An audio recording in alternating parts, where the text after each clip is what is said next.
Assalamu alaikum wa rahmatullahi ta'ala wa barakatuh. Dans cette nouvelle vidéo, on va voir le dernier chapitre de l'immunologie, les moyens d'aide au système immunitaire. Notre chapitre est planifié comme suit. On va commencer par une introduction, suivie du premier paragraphe qui est la vaccination, principe et exemple de vaccin. Puis on va voir la sérothérapie, son principe, et on va effectuer une comparaison entre vaccination et sérothérapie. À la fin de ce cours, on va voir la greffe de la moelle osseuse. Commençons par l'introduction. Étant donné qu'on connaît le système immunitaire, son fonctionnement et ses moyens de défense, on a pu élaborer des moyens d'aide. Et durant ce chapitre, on va voir 3 moyens. La vaccination, la sérothérapie, ainsi que la greffe de la moelle osseuse. Alors une question qui se pose, quel est le principe de chaque technique? On va commencer d'abord par la vaccination. Alors comme vous voyez sur le document, on a un graphe qui montre le taux, la variation du taux d'anticorps antitétaniques, c'est-à-dire le taux des anticorps qui sont produits anti le tétanos en fonction du temps et suite à des injections de vaccins qui sont répétées. Alors, on remarque qu'après chaque injection de vaccin, il y a augmentation du taux d'anticorps antitétaniques. Et plus on a des injections qui sont répétées, plus le taux des anticorps produits est élevé et va durer plus longtemps. C'est-à-dire, il n'y aura pas de diminution des anticorps antitétaniques d'une manière qui est rapide. Donc, la vaccination consiste à des injections successives, c'est-à-dire à faire des rappels.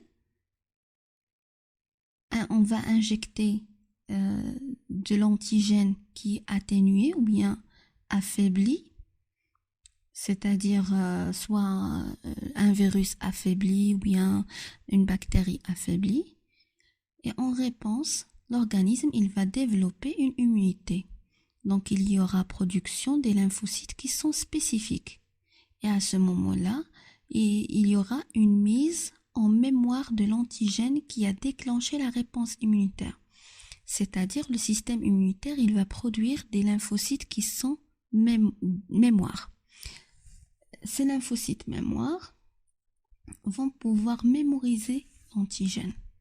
Alors cette immunité, elle est durable et la vaccination, elle est utilisée pour la prévention, c'est-à-dire l'ilwiqaya de tabat al-amrad. Alors comme remarque, cette prévention, elle dépend de plusieurs paramètres. Elle va dépendre sa durée. Donc la durée de prévention va dépendre du nombre des lymphocytes mémoire qui sont produits. Il va dépendre de la personne vaccinée et la nature de son système immunitaire et va dépendre aussi de la nature du vaccin. Donc, une durée qui n'est pas bien déterminée dépend de plusieurs paramètres. On va passer aux quelques exemples de vaccins. Donc, on a quelques maladies et comment s'est effectuée la préparation du vaccin et quel est l'agent du vaccin. Alors, Louis Pasteur, en 1885, il a pu préparer le vaccin de la rage, as-su'ar. Donc, par un virus, il a utilisé un virus qui est affaibli ou bien atténué par le biais de la moelle épinière d'un lapin gardé pendant 15 jours à l'air sec. La tuberculose, seul Calmette-Garin ont pu établir le vaccin appelé BCG par le biais toujours d'une bactérie vivante et affaiblie au niveau des vaches. La diphtéria, l'agent du vaccin, c'est une anatoxine. Alors, comme on a déjà vu l'anatoxine, c'est une toxine tout simplement qui a perdu sa toxicité, mais qui garde toujours son pouvoir à déclencher une réponse immunitaire. Alors, la toxine, pour produire de l'anatoxine, la toxine diphtérique va subir du formol et va être chauffée. Donc, elle va subir une augmentation de la température durant 1 mois. Pour l'hépatite B, le coupette B, il y a utilisation des enveloppes du virus. Donc, les enveloppes du virus, ils peuvent être synthétisées ou bien produits par le biais du génie génétique. Et ce sont ces enveloppes qui sont vaccinées pour pouvoir produire des anticorps anti l'hépatite B ou bien anti le virus. Donc, les vaccins sont classés en 3 types. Des vaccins qui sont produits à partir des microbes vivants affaiblis ou atténués. Des vaccins qui sont produits à partir des microbes tués avec la température ou des substances chimiques telles que l'alcool. Et des vaccins qui sont produits à partir des parties du microbe, l'enveloppe, par exemple, comme dans le cas de l'hépatite B. Passons maintenant au deuxième moyen qui est la sérothérapie. Donc le principe de cette technique, alors elle est appelée également immunisation artificielle passive. Elle est basée sur l'utilisation thérapeutique du sérum sanguin, c'est-à-dire l'utilisation d'un sérum, la séparation du sérum du sang. Et ce sérum, il est caractérisé, donc il est un sérum immunisant. Un sérum immunisant, c'est-à-dire il contient des anticorps anti-antigènes. Soit l'antigène, il va être un virus, une bactérie, etc. Alors, le sérum, il est soit d'origine animale, donc il provient d'un animal qui a été vacciné contre une maladie infectieuse, ou bien il peut être d'origine humaine. Donc, la sérothérapie permet de neutraliser un antigène microbien, une bactérie, une toxine, un virus ou encore un venin, c'est-à-dire venin de quelques insectes, al-hasharat. On va voir par la suite une comparaison entre la vaccination et la sérothérapie. Alors, on va prendre l'exemple d'une personne qui s'est blessée par un clou rouillé sur le sol, c'est-à-dire مسمار اللي هو مصدي في التربة. Et cette personne n'a pas eu de rappel antitétanique de plus de 15 ans, c'est-à-dire que le dernier vaccin antitétanique était de plus de 15 ans. Alors le médecin, il procède comme suite, il va effectuer une sérovaccination, c'est-à-dire il va injecter en premier le sérum qui va contenir les anticorps antitétaniques, puis par la suite, il va injecter le vaccin antitétanique avec les rappels. Donc, après, comme vous voyez, le sérum est en bleu et le vaccin est en rouge. Donc, on va voir l'évolution du taux des anticorps antitétaniques chez la personne qui a reçu ou bien la personne qui a reçu la sérovaccination. Donc, comme vous voyez, après l'injection du sérum, alors on a en bleu, il y a une augmentation rapide des anticorps antitétaniques qui vont rapidement diminuer jusqu'à leur annulation presque entre la 7e et la 8e semaine.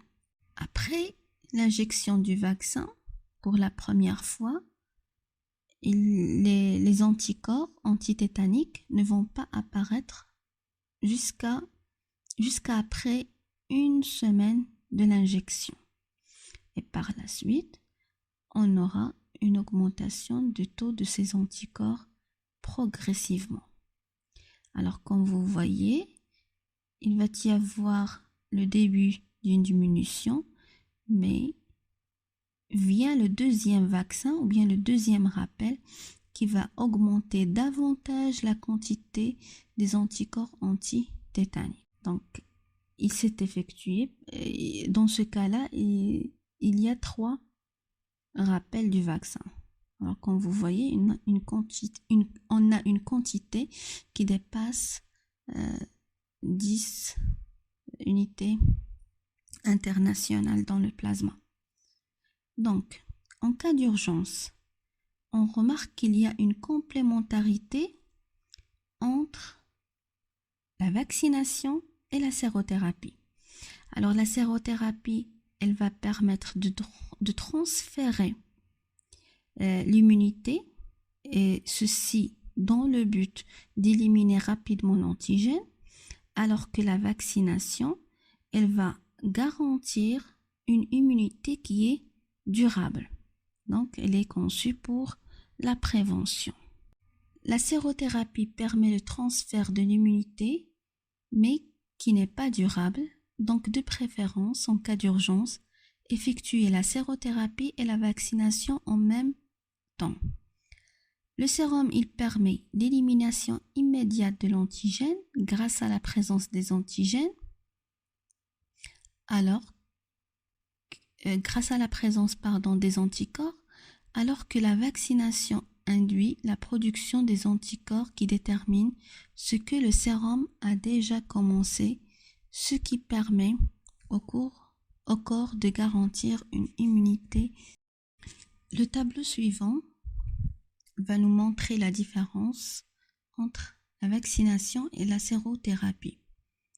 Côté fabrication, la vaccination préparée, bien fabriquée à partir d'un antigène à virulence atténuée, c'est-à-dire un antigène affaibli. Alors que la sérothérapie, on obtient des anticorps spécifiques chez les donneurs immunisés par prélèvement sanguin. Donc, on prélève le sang des individus ou bien de l'être vivant qui a reçu l'injection de l'antigène pour avoir un sérum avec des anticorps spécifiques. Le mode d'emploi de la vaccination doit baser sur des injections successives, c'est-à-dire sur des rappels d'un antigène à virus atténué. Alors, elle permet l'acquisition d'une immunité.